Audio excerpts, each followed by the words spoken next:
Monsieur le directeur général de l'ULCC, Madame la représentante spéciale adjointe du secrétaire général des Nations Unies, chef AI du BINU, Mesdames et Messieurs les autorités policières et judiciaires, Mesdames et Messieurs les autorités religieuses, Mesdames, Messieurs les représentants des partis politiques, Mesdames, Messieurs les recteurs des différentes universités, représentants aussi de la société civile, représentants des différents secteurs composant le système national d'intégrité, distingués invités, Mesdames, Messieurs de la presse, Mesdames, Messieurs, c'est vraiment un honneur pour moi d'être parmi vous aujourd'hui pour souligner l'ouverture de la consultation nationale pour le développement de la nouvelle stratégie institutionnelle anticorruption.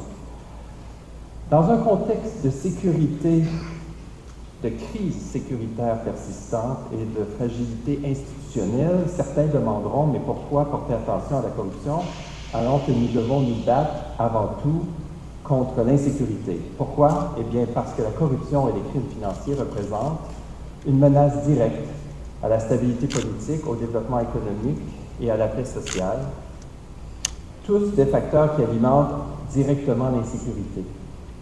Et surtout l'impunité qui l'accompagne depuis trop longtemps en Haïti.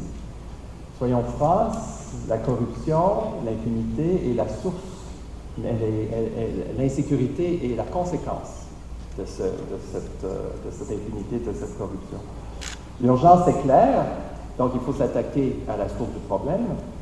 Il faut renforcer l'entièreté de la chaîne anticorruption au pays et sanctionner les coupables. En ce sens, le renforcement de la répression de la corruption ne pourra pas se faire sans une coordination renforcée entre tous les secteurs. La consultation nationale que nous lançons aujourd'hui contribue à cet objectif en regroupant les représentants du gouvernement, des institutions publiques, de la société civile et des partenaires internationaux. Cette collaboration, elle est essentielle pour le succès. Par ailleurs, la mise en place d'un pôle judiciaire spécialisé en matière de crimes financiers suite à l'adoption du décret du 16 avril dernier, constitue une avancée importante.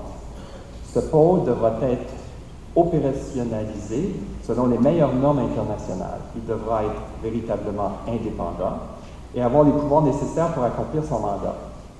Le succès du pôle sera jugé par tous selon sa capacité à juger efficacement, équitablement et rapidement des infractions financières complexes. C'est un outil critique pour le succès de la stratégie.